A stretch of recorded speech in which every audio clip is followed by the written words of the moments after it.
Hello and welcome back to Bannerlord Modded. We're in a battle against a very large army here. This fellow, Mr. Emir Tariq, he was attempting to take Askar back from us, and we cannot allow that to happen. As you can see, this is a very close battle as well in terms of numbers. Thankfully, it seems as though our faction has the advantage a little bit in terms of, well, I guess unit quality.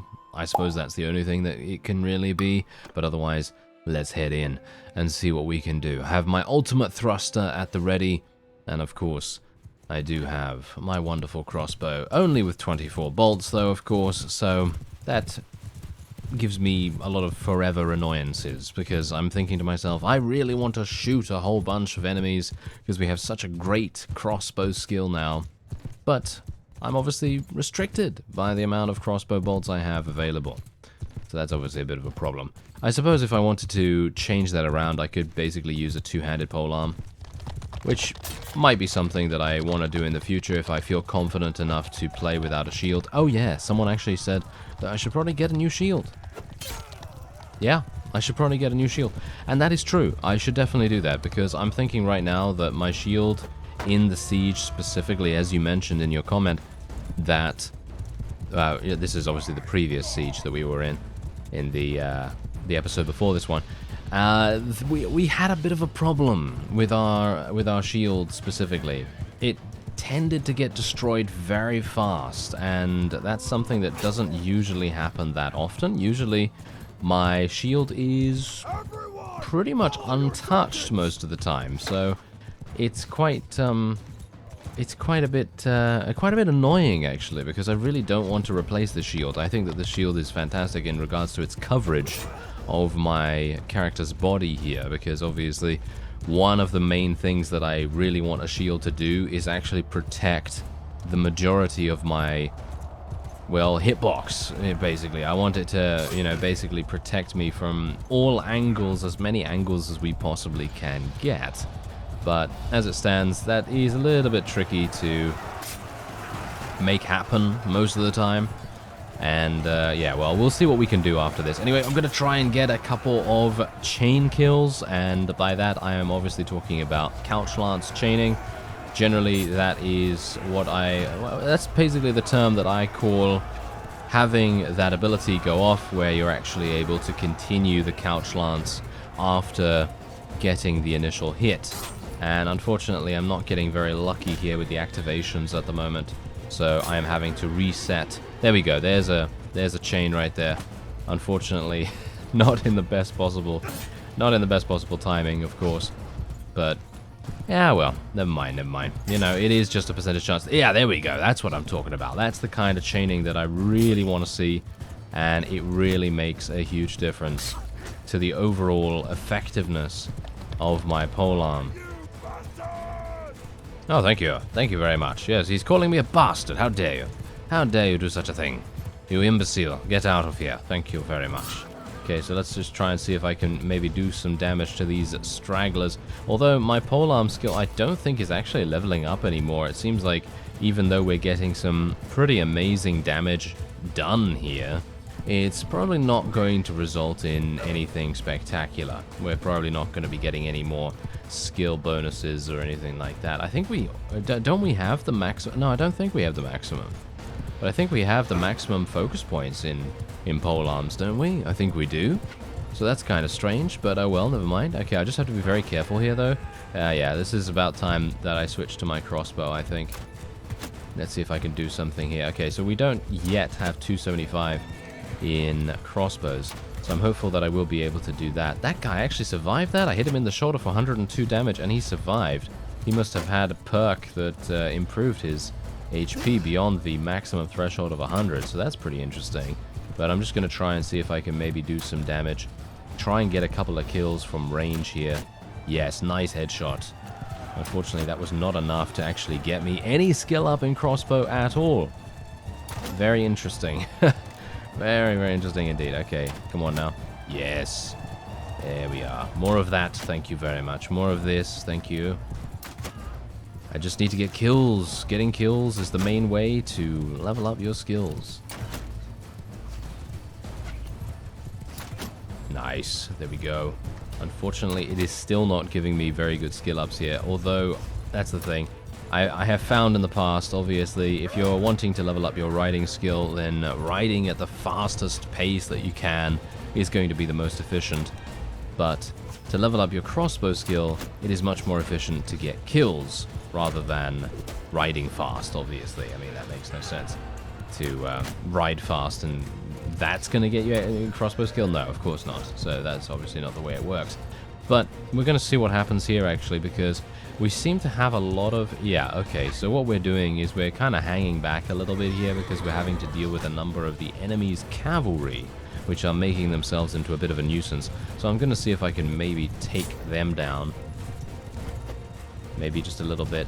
A couple of manual attacks here. Nice. Can we take him out though? Can we take him out? He's being a little bit evasive. Get him. There we go. Nicely done.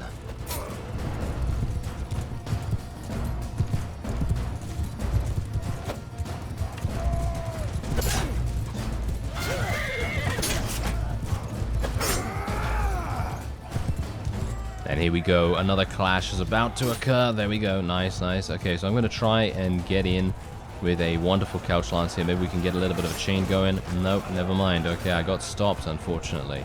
Seems someone was ready for my attack there. That's not too bad, I suppose. And as someone actually correctly mentioned, the charge damage. Well, the charge damage may be minor. Yes, I agree. It is very minor. It does add up.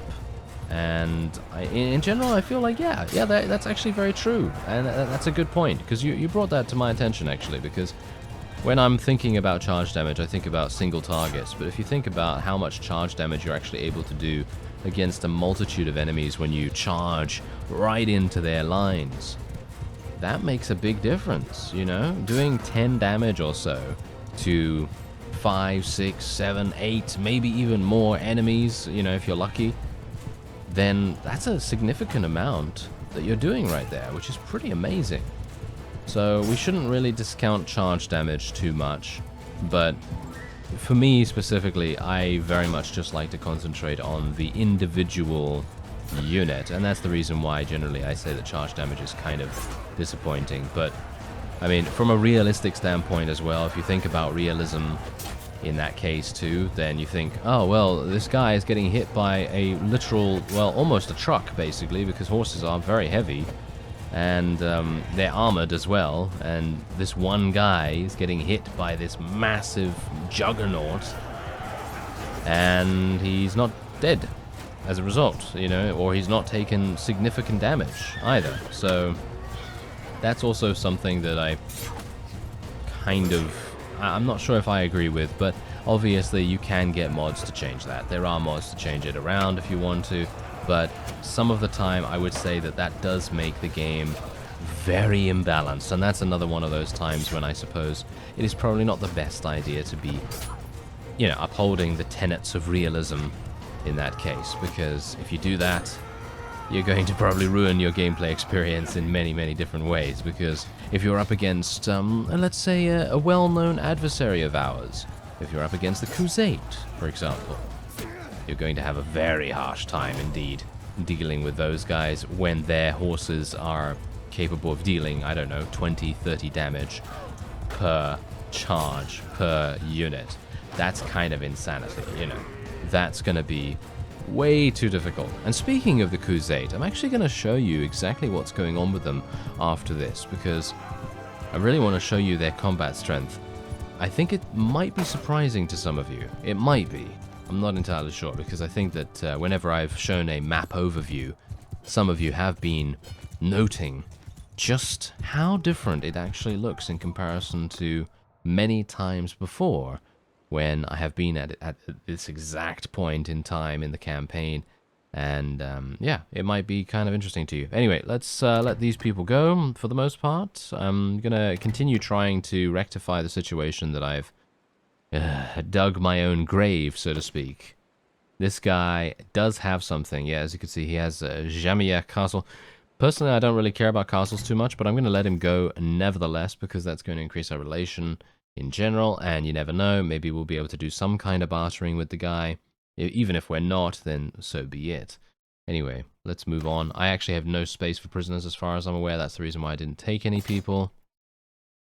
I think I have 90 prisoners or something like that, because I just did not sell them, which was a huge error on my part, but it's okay, because these guys get to take them, and then they can go and sell them and make a bunch of cash, and then hopefully they can make their army just that much bigger and better than it was before. And thankfully I lost basically no units in that fight as well, which I very much appreciate, because usually I'm going to be I'm going to be ruining the day when I engage the opponent, because I'm always the one to lose more units than the AI. Anyway, let's ransom our prisoners right there. We're going to gain a little bit of roguery skill. We actually got to 30. Oh, that's interesting. So we actually gained a perk point, because we had 24 before. So let's have a look. Bandit units in your party gain experience 20% faster. You do have 5% faster rating. Personally, 5% faster rating is, in my opinion, absolutely useless if you are not going to be raiding, and generally I'm not going to be doing that, so obviously that's not something I'll take. But then what else do we have here? Bandits are 20% easier to convince to leave in peace while bartering. That might actually be quite good. Prisoners are 20% less likely to escape from towns. Sure, okay, I think this is a pretty good one for general use. You know, if you're not playing a bandit character, then this is pretty good. Otherwise, we have 1 attribute point and 1 focus point. What should we spend it in? Well, I should probably spec it into polearms, shouldn't I? Because I was complaining about how slow polearms were. So why don't we just level it up a little bit more? And you know what I'm going to do with this? I'm actually going to be putting a point in vigor here. Because even though I think if I actually go to smithing, yes, as you can see, I can get, I can get 1 more point in endurance, but that's basically it. I don't think that's worth it, to be honest. I don't think leveling up smithing is actually worth it any further. I mean, I could very easily do it. I mean, we know how easy it is to level up smithing, but generally I don't think it is going to be worth it just for the endurance point. Maybe it is? What do you think? Is it worth it to get 9 endurance? Maybe it is, actually, because we only have to get to 225, and that is pretty simple. But we're going to have to wait until next level to be able to get another focus point to put it in there. But that's the point.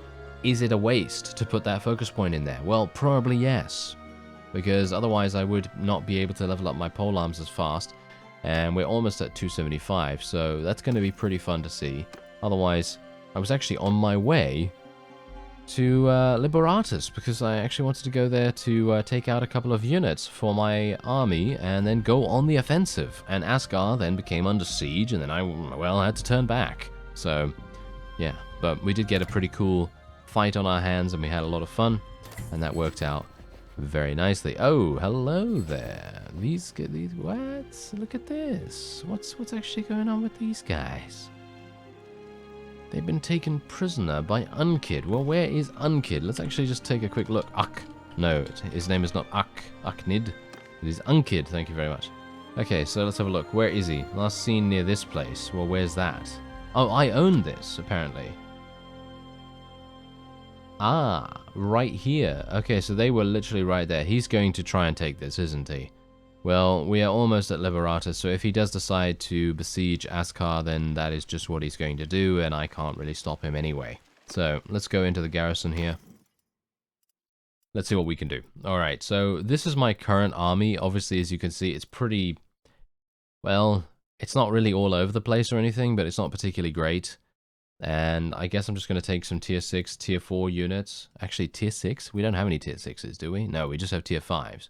But that is absolutely fine. Let's take a couple of these guys. Oh, Veteran Oathkeeper. No, thank you very much. Goodbye. Don't really want any of those, thank you. And we'll then just take a couple of these. Some shock troops could be nice. And then we'll just take a couple of other people to level up.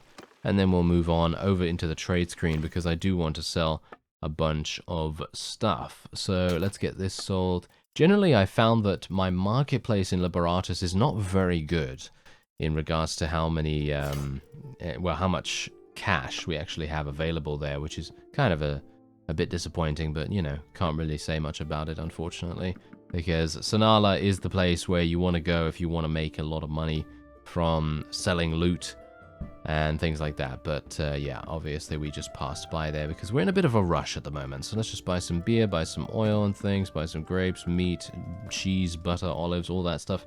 Maybe we can level up our steward skill a little bit more. If my steward skill is actually... No, never mind. Okay, apparently my steward skill is also not leveling up because we basically have no focus points in it. So yeah, I actually did take a look at some of the perks beforehand that you would get from steward skill, and it doesn't seem like there's really anything that dramatically good, so I decided that I would not place another focus point in there all those days ago. Thank you. So anyway, we're going to go back to Askar, but I'm actually just going to take a look at the Crusade, because obviously I did tell you that I was going to show you that. As you can see here, though, the Azurai, they're doing very badly. Oh yes, they're doing very badly indeed, and I appreciate that. Thank you. But look at the Crusade. How crazy is it to see them like this when there have been no eliminations at all in the game so far, with the exception of, obviously, Ariorum, because, well, technically they're still around, actually. Amusingly enough, they are still around, but I don't think they own any fiefs. I don't think so, at least, because I don't see any pure black banners, because these guys are the Palatians, as far as I'm aware. Yeah, they are the Palatians, so, yeah. The other fellows do not have any fiefs, but they are still in the game for some reason. So I suppose they would need to be executed, potentially, or something like that, for them to be fully eliminated from the game, or something like that. I find it a little bit frustrating that they're not actually leaving their faction and joining someone else's, but maybe that is intentional, because maybe they don't want to, you know, make another faction significantly more powerful from adding their forces to each other. But, well, we'll see what happens in the end. We do have a couple of defenders there. Unkid is in here. As you can see, he has 99 units, so we don't really need him. Yeah, we don't really need to fear him at all, by the looks of things. But I would love to have an army that would actually... Oh, look at that! They actually took Jamia Castle as well. That's pretty crazy. So you can vote for the new owner of this, and Pokemon, apparently... I mean, Polemon, not Pokemon. Yeah, so that was a completely intentional slip of the tongue, because I thought to myself, that sounds very similar to Pokemon, doesn't it? Alright, so yeah, this guy, does he have good relation with me? Yeah, all of these guys have good relation with me, but I'm going to just select this fellow just to gain a little bit more, because as you can see, we now have 64 with him, and we have 64 with this guy as well. So that makes all the difference. Thank you. Okay, so Nikrish is probably not going to get taken by me right now, because you can see here that if I were to create an army, we would basically have Hashan available, Nicanor, and Duel, and that's basically it. And as far as I'm aware, they have about 400 units in the garrison there, so I'm thinking I'm probably just going to let the AI do their thing, because you can see here, this guy is actually traveling to Drovraz Castle. I might actually want to go over there and see if I can assist him. Or, as the case may be, I may decide to go over here and see if I can defend Jamia Castle. Now, obviously, this is going to be a little bit problematic. Let's just take a quick look at the composition of our potential opponent. They do have 31 recruits in their army at the moment, and they also have 15 tribesmen and a bunch of other lower tier units. However, they do have a lot of people in comparison to ours. And as I found out multiple times in the past, it is probably not the best idea to go into a fight when you are outnumbered, especially even if you think you are pretty strong and you have really high tier units. Even if that is the case, you still need to be cautious. So that's exactly what we're going to do. Oh, thankfully I actually stopped it. Wow. That is actually kind of crazy. I would not have expected that to happen, actually. Anyway, let's have a look here. Should I... I'm kind of... I'm in a bit of two minds about this. Okay, let me actually just take a quick look at my party here. Right. So how many archers do I have? None, basically. Yeah, I mean, I have these guys. These guys are basically skirmishers, right? Yeah, they are basically skirmishers. Okay. They're actually running away from me? Are you serious? Okay, yeah, as you can see, our combat strength is basically the same. I don't know whether I really want to do this. Let's actually have a look. Does she have any... No, she doesn't seem to have anything at all for us to really barter with, I don't think. I can't actually do that. Huh. Okay, you know what? I'm gonna let her go, but we're gonna just kind of trail her a little bit and just see what is happening. She's traveling to Hubyar. I mean, now don't get me wrong, I'd love to fight this, but I really don't want to lose my army again. You know, it's one of those things where you're kind of in a bit of two minds. You're thinking, can I do it? Can I not do it? Not entirely sure. But what I do know is that, well, it would be a rather devastating blow once again to lose my entire army. Although, as I've shown you, we do have a pretty decent garrison back at Liberatus, so I suppose it's not that bad, even if we were to succumb to any kind of defeat. But that's the thing. If only someone would have turned up, eh? Where are these guys? They're very frustrating to work with, these fellows from my faction here. But, oh well, never mind. Okay. We'll just let them go. We'll let them go for the moment, and we'll try and take this castle with Mr. Mirko right here. We'll see if we can maybe do something about that. Ah, hello! Oh, now this is looking much better. Okay, yes. I will be heading in here. 100%. 100%. I don't mind. Yeah, there we go. We've got a little advantage, which is exactly what we want. Okay, yeah, this is exactly great. Okay, fantastic. Let's do this. I'm surprised that she actually did not surrender, because we have gone in against an army that has a similar combat strength to this in the past, and they just surrendered immediately. So I guess it is all down to personal, well, shall we say, attributes, maybe a particular statistic that causes some vassals to want to surrender more than others, maybe something like that. And here we go. This is it. So, I'm not entirely sure what we should do, because we have a very limited amount of archers, but we could use our thrown weapon guys quite nicely here. At least I think so. Alright, let's put my archers up here. Let's get the infantry out here as well. We need them. We need them for sure. We need them over here very, very quickly. Oh, hello. Hello there. That's what you get.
Oh, now that's a kill if ever I saw one. Did you see that? I was lining it up. She had no idea what was coming. She had no idea at all. That was fantastic. Those are the kinds of kills that you think to yourself, yes, I like it. Thank you. I very much appreciate it. Oh, that was great. That was really, really nice. That's almost like 1 in 100, you know. Those kinds of things don't happen that often. But when they do, oh yeah, very nice. Okay, now this is going to be a bit problematic as well. Alright, we're going to have to put my forces into shield wall formation, I think. And we'll move our forces a little bit closer. We need to make sure that our thrown weapon guys can actually get into range.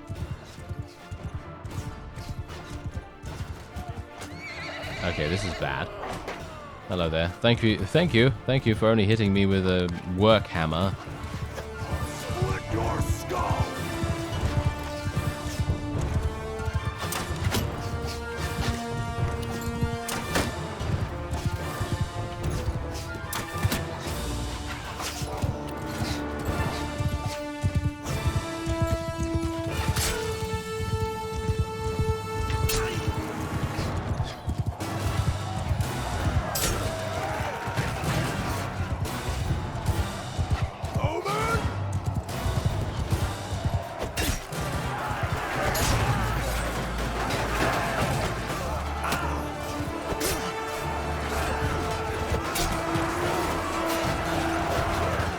Well, I'm not entirely sure how it's going so far, but because we're fighting in shield wall formation, it seems to actually be going rather well. Let's move my thrown weapon specialists a little bit closer because I think that they may be somewhat ineffective where they're currently stationed, so I want to make sure that they're in the best possible location.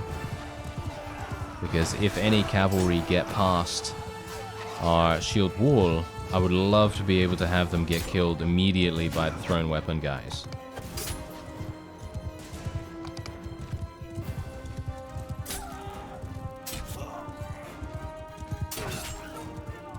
And that's what I call a polearm chain right there. That was fantastic. That is the kind of thing you want to see because you just want to get that kill, that first initial kill, and then have the polearm be ready for the next kill immediately, right after that.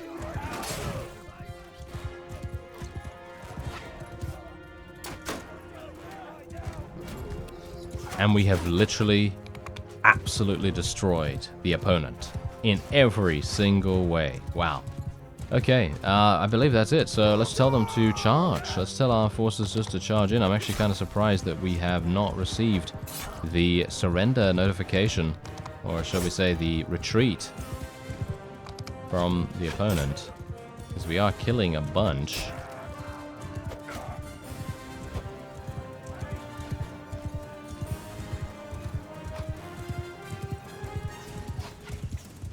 There must be one enemy on their horse still. Yes, there it is. Is that an enemy vassal? I don't think so somehow. I think that there's some weird thing going on with Bannerlord right here where if there's one opponent that is a mounted unit, they tend to be keeping the battle going much longer. And as you can see, look at that. It was literally just an Azurai Camel Archer, just some random guy. It wasn't even a leader or anything like that, so it makes no sense that the forces of the opponent would not want to surrender immediately. But look at this! We absolutely destroyed them with... what is it now? Height advantage of the environment. We basically had a perfect positioning for our archers, perfect formation for everyone. We also had our thrown weapon specialists in a good position for the most part, not for the whole fight, unfortunately, because I did have to change them around a little bit midway through.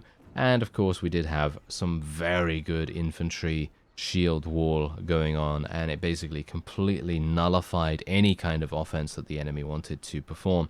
Anyway, we're going to let them go once again. Just going to try and get as much relation as possible back, because I have made a few errors with my wonderful executing, yes.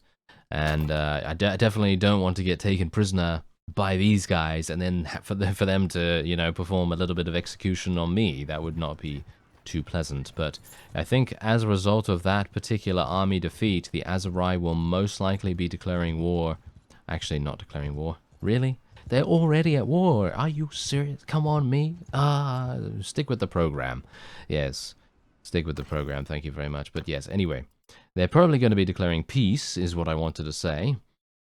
And that's hopefully going to happen after Drovraz Castle has been taken. As you can see, these guys are going to fall very, very fast. There's only 119 in the garrison there. And it's more than likely that Merker will be able to do it before we have any issues whatsoever. I'd love to be able to take Nikrish though, but it seems like this war is not going to have that happen just yet. Anyway, that's going to be it for this episode. I thank you very much for watching, and I'll see you next time.